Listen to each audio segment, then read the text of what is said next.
खरीबात के इस खास सीरीज में आपका एक बार फिर स्वागत है। पिछले वीडियो में हमने मोपला फाइल्स की बात की थी, जिसमें मैंने आपको बताया था कि किस तरह से 1921 में केरल के मालाबार इलाके में मोपला मुसलमानों ने हिंदुओं का नरसंहार किया था। आज हम बात करेंगे 16 अगस्त 1946 को डायरेक्ट एक्शन डे के दिन हुए हिंदुओं के नरसंहार की, जिसे हमने नाम दिया है the Calcutta files. Kashmir files ने जो अलख जगाई है वो बुझ ना जाए, इसलिए कलकत्ता फाइल्स का सच जानना भी बहुत जरूरी है। तो बिना देर किए तथ्यों, तर्कों और सबूतों के साथ खोलते हैं कलकत्ता फाइल्स के वो सारे पन्ने जो आज तक आपसे छुपा कर रखे गए थे। वो 1946 का दौर था। कैबिनेट मिशन की योजना को लेकर कांग्रेस और मुस्लिम लीग के बीच विवाद हो गया था, जिसके बाद जिन्ना ने 16 अगस्त 1946 को पूरे देश में डायरेक्ट एक्शन डे मनाने का ऐलान कर दिया था। भारत के मुसलमानों को जिन्ना ने नारा दिया था कि लड़कर लेंगे पाकिस्तान, मर कर लेंगे पाकिस्तान। जिन्ना ने जो खूनी इरादे जताए थे उसे हकीकत में अंजाम दिया गया कलकत्ता में। उन दिनों बंगाल में मुस्लिम लीग की सरकार थी और सुहरावर्दी वहां का मुख्यमंत्री था। उन दिनों रमजान चल रहा था और 16 अगस्त 1946 को रमजान महीने का 17वां दिन था। इसी को ध्यान में रखते हुए सुहरावर्दी और मुस्लिम लीग के नेताओं ने मुस्लिम इलाके के हर घर में एक पर्चा पहुंचाया। इस पर्चे में क्या लिखा हुआ था, इसका वर्णन किया है पंजाब हाई कोर्ट के तत्कालीन जज जस्टिस जीडी खोसला ने अपनी इस किताब देश विभाजन का खूनी इतिहास में, जो इस वक्त मेरे हाथ में है। जस्टिस खोसला को 1948 में नेहरू सरकार ने विभाजन के पहले और बाद में हुए दंगों की जांच सौंपी थी। ये वही जस्टिस खोसला हैं जिन्होंने शिमला हाई कोर्ट में नाथूराम गोडसे को फांसी की सजा सुनाई थी। खैर, जस्टिस खोसला ने अपनी इस किताब के पेज नंबर 59 पर बताया है कि कलकत्ता के मुसलमानों के बीच जो पर्चे बांटे गए थे उसका शीर्षक था जिहाद के लिए अल्लाह से दुआ। मुसलमान भाइयों, तुम्हें यह याद रखना चाहिए कि रमजान के पाक महीने में ही आसमान से कुरान उतरी थी। रमजान के 17वें दिन अल्लाह की नेमत से हमारे पैगंबर ने अपने 313 मुस्लिम साथियों के साथ बदर की लड़ाई में बहुत सारे काफिरों पर पहली जीत हासिल की थी। यह जिहाद का आगाज था। यह वही रमजान का महीना है जिसमें सिर्फ 10,000 मुसलमानों ने मक्का पर फतह पाई और इस तरह से इस्लाम की हुकूमत की नींव डाली गई थी। लेकिन यह बदकिस्मती है कि हिंदुस्तान में हम 10 करोड़ मुसलमान होने के बाद भी हिंदुओं और अंग्रेजों के गुलाम बन गए हैं। हम लोग अल्लाह के नाम पर उसी रमजान महीने में जिहाद शुरू करने जा रहे हैं। दुआ कीजिए कि हम मजबूत बने और काफिरों पर जीत हासिल करें। अल्लाह की मर्जी से हम हिंदुस्तान में दुनिया का सबसे बड़ा इस्लामी मुल्क कायम करने में कामयाब होंगे। इस हिंदुस्तान में मुसलमानों के सर पर ताज था। मुसलमानों, सोचो फिर आज हम काफिरों के गुलाम क्यों बन गए हैं। काफिरों से मोहब्बत करने का अंजाम अच्छा नहीं होता। ए काफिर, घमंड मत कर, तुम्हारी सजा का वक्त करीब आ गया है। कत्लेआम होगा। हम हाथ में तलवार लेकर फक्र के साथ तुम पर जीत हासिल करेंगे। डायरेक्ट एक्शन डे कयामत का दिन होगा। मुस्लिम लीग के नेताओं ने बहुत ही शातिर तरीके से डायरेक्ट एक्शन डे को बदर की जंग, जिहाद और काफिरों से जोड़ दिया था। बस फिर क्या था, लाखों मुसलमानों की भीड़ कलकत्ता के ऑक्टरलोनी स्मारक के मैदान पर जमा हो गई। इस भीड़ के हाथों में लंबी लंबी लाठियां, डंडे, कटार, चाकू थे। कुछ हाथों में बंदूकें भी थी। भीड़ में शामिल ज्यादातर लोगों ने रोजे रखे हुए थे। इस उमस भरी दोपहर में सुबह से भूखे प्यासे लोगों से सुहरावर्दी ने उस दिन भाषण देते हुए कहा कि जाइए, आपके इफ्तार का वक्त हो रहा है। मैं ब्रिटिश फौज और पुलिस पर लगाम लगाने की हैसियत रखता हूं। पाकिस्तान बनाने के लिए आपके पास अगले 24 घंटे हैं। इस दौरान जो चाहो वो कर लो। मैदान से निकली भीड़ कलकत्ता की जिस भी सड़क से गुजरी वहां उसने मौत के निशान छोड़ दिए। ऐसा लग रहा था कि जैसे तैमूर लंग और नादिर शाह की क्रूर फौज पूरे कलकत्ता में खून का दरिया बहाने निकली हो। इस भीड़ ने सबसे पहले लिचू बगान में उड़िया बस्ती पर हमला किया और सिर्फ 15 मिनट में 300 हिंदू मार दिए गए। बच्चों, औरतों और बुजुर्गों पर भी कोई तरस नहीं दिखाया गया। दुनिया भर में मशहूर ब्रिटिश पत्रकार लियोनार्ड मॉसली ने एक ऐसी ही क्रूर घटना का वर्णन अपनी मशहूर किताब लास्ट डेज ऑफ ब्रिटिश राज में किया है, जिसका हिंदी अनुवाद भारत में ब्रिटिश राज के आखिरी दिन इस वक्त मेरे हाथ में है। इस किताब के पेज नंबर 35 पर मोसले लिखते हैं कि छोटी लड़कियों और बूढ़ों को रेंग कर ऐसी जगह चलने पर मजबूर किया गया जहां पहले से ही गाय तैयार रखी गई थी। उनके हाथ में छुरी पकड़ा दी गई और फिर उनसे जबरदस्ती गाय का गला कटवाया गया। किसी भी हिंदू के लिए गौ हत्या सबसे घोर पाप था। वहीं एक बूढ़ी औरत को सड़क पर रोका गया। पहले तो भीड़ ने उसे चिढ़ाया और फिर वो उसके साथ धक्का मुक्की करने लगे। फिर खटाक की आवाज के साथ बुढ़िया के सर पर लाठी का वार हुआ। कलकत्ता की सड़कों पर ट्रक और लॉरियां दौड़ रही थी जिनमें मुस्लिम लीग के खूनी गुंडे सवार थे। इन वाहनों के लिए सुहरावर्दी ने खास तौर से डीजल के सरकारी कूपन्स का इंतजाम करवाया था।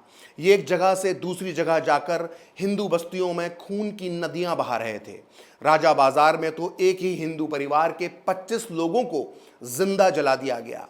सिर्फ सड़कों पर ही नहीं, हुगली नदी में भी खून बहाया जा रहा था। कुछ मुस्लिम छात्रों ने भाप से चलने वाली बड़ी नावों पर कब्जा कर लिया। इनमें सवार होकर वो हिंदू मछुआरों की छोटी छोटी नावों को डुबो रहे थे।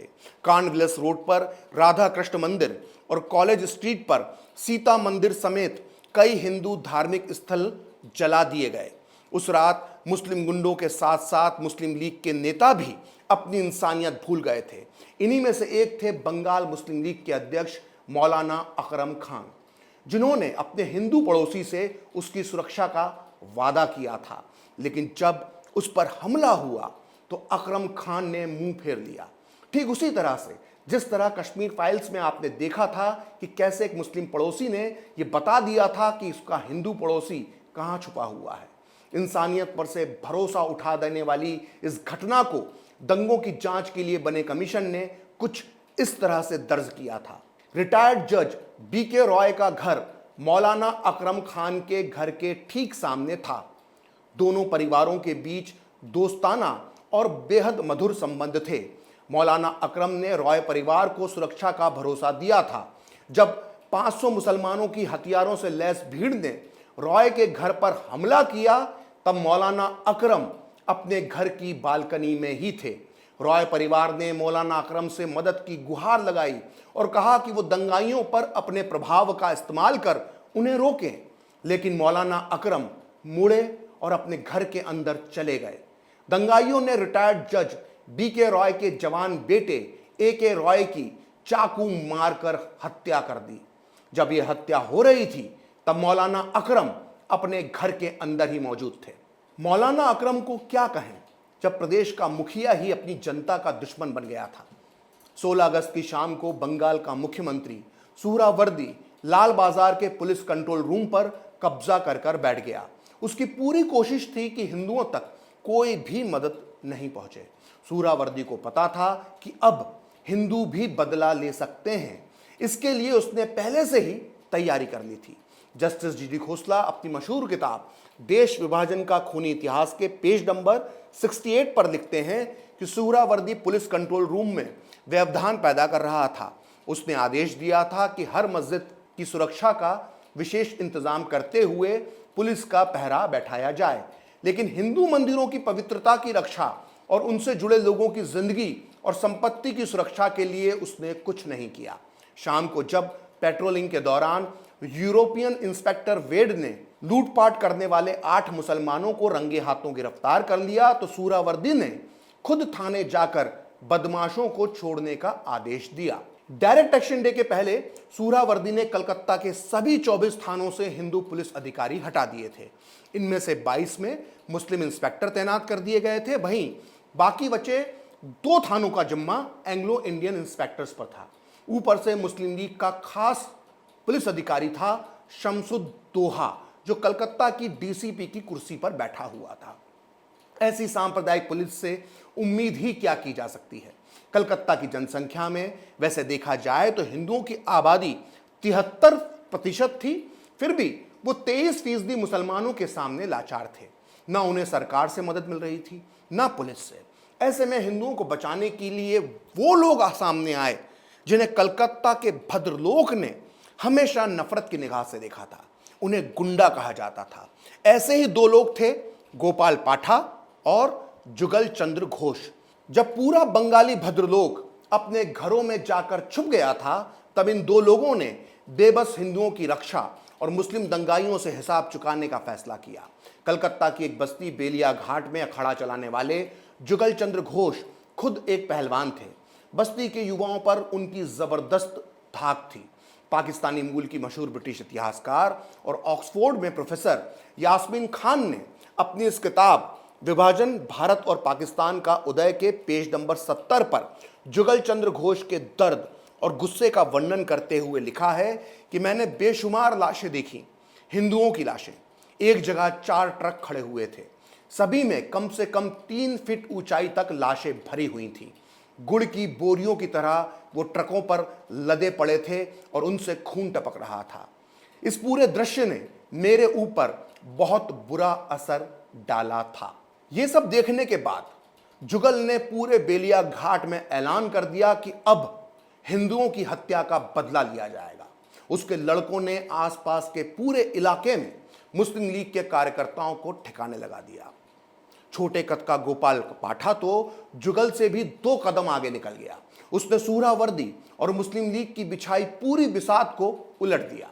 यही वजह है कि 7 दशक के बाद भी कलकत्ता के लोग उसे आज तक नहीं भूले हैं। आज भी कुछ बंगाली उसे कोलकातार रखकर्ता यानी कोलकाता का रखवाला कहते हैं।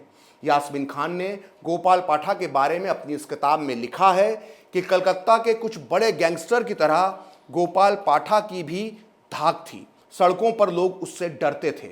नौजवान उसे बहादुर और बाहुबली जैसे उपनामों से पुकारते थे। दंगों में उसने कई 100 या उससे भी ज्यादा लोगों का सफाया किया था। गोपाल पाठा ने यह सब याद करते हुए कहा था कि देश के लिए यह बड़ा ही नाजुक समय था। हमने सोचा कि अगर यह पूरा इलाका पाकिस्तान बन गया तो बड़ी मुश्किल होगी। इसलिए मैंने अपने सभी आदमियों को बुलाया और कहा कि अब पलटवार करने का समय आ गया है। गोपाल पाठा ने इसे अपना राष्ट्र धर्म माना। उसका कहना था कि हम आम रिक्शा वालों, खूमचे वालों, औरतों और बच्चों को क्यों मारते? आखिर उनका राजनीति से क्या लेना देना था? हमने सिर्फ उन्हें मारा जिन्होंने हम पर हमला किया था। हिंदुओं के इस प्रतिकार में गोपाल पाठा और जुगल चंद्र घोष जैसे स्थानीय दबंगों को बिहार और यूपी के रहने वाले लोहार, मजदूर, खलासी और खोमचे वालों का भी भरपूर साथ मिला। और देखते ही देखते मुस्लिम लीग की बिछाई बिसात उलट गई और हिंदुओं का पलड़ा भारी हो गया। कलकत्ता में जब हिंदुओं के नरसंहार की शुरुआत हुई थी तो सबसे चौंकाने वाली थी महात्मा गांधी की चुप्पी। दंगा शुरू होने के बाद उन्होंने 16 अगस्त से लेकर 19 अगस्त 1946 के बीच कर्नाटक की अन्य समस्या, गोवा की राजनीतिक समस्या, खादी की समस्या और डॉक्टरों को भाषण दिए। यहां तक कि जामिया मिलिया यूनिवर्सिटी की जयंती पर बधाई संदेश भी गांधी ने दिया। लेकिन कलकत्ता की हिंसा पर उनका एक भी तीखा बयान सामने नहीं आया। आखिरकार जब हिंदुओं का पलड़ा भारी हो गया तो गांधी ने 19 अगस्त 1946 को पहली बार कलकत्ता की हिंसा का जिक्र करते हुए कलकत्ता को मुर्दों का शहर बताया। इसके बाद 2 सितंबर 1946 को गांधी ने अपने अखबार हरिजन के लिए जहर की काट नाम से एक लेख में लिखा कि अगर कलकत्ता के सारे हिंदू अपने विवेक का इस्तेमाल करते हुए बहादुरी से मर मिटते तो वो ना केवल हिंदू धर्म को बल्कि पूरे हिंदुस्तान को बचा लेते। इससे हिंदुस्तान में इस्लाम भी शुद्ध हो जाता। गांधी का मानना था कि कलकत्ता के हिंदुओं को बदला लेने के बजाय अहिंसा का पालन करते हुए मर जाना चाहिए था। उधर कलकत्ता में दंगे करवाकर जिन्ना यह साबित करने में सफल हो रहे थे कि अगर उन्हें उनका हक नहीं दिया गया तो वो देश में गृह युद्ध तक करवा सकते हैं। हालांकि यह भी एक कड़वा सच है कि जिन्ना की इस खूनी जिद की वजह से इन दंगों में कई मुसलमान भी मारे गए थे। इसलिए इस बार बंगाल का कसाई सुहरावर्दी इस गलती को नहीं दोहराना चाहता था। उसने एक नया खूनी प्लान बनाया। जिसमें मुसलमानों की जाने जाने का कोई खतरा नहीं था। सूरावर्दी अब कलकत्ता से 400 किलोमीटर दूर एक ऐसी जगह चुन चुका था जहां हिंदुओं की संख्या सिर्फ 20% थी और उस जगह का नाम था नौआखली। खरी बात के अगले वीडियो में मैं आपको बताऊंगा कि नौआखली फाइल्स का वो खूनी सच, जिसमें आपको मालूम पड़ेगा कि कैसे नौआखली में हिंदुओं का खूनी नरसंहार किया गया था। फिलहाल खरी बात में इतना ही। आपको ये वीडियो कैसा लगा कमेंट करके ज़रूर बताएं। मैं आपका हर कमेंट बहुत ध्यान से पढ़ता हूं। आप चाहें तो मुझसे जुड़ने के लिए मेरे फेसबुक पेज प्रखर श्री 78 को लाइक कर सकते हैं, और अगर ट्विटर पर मुझसे जुड़ना चाहते हैं तो मेरा ट्विटर हैंडल है प्रखर श्री 78।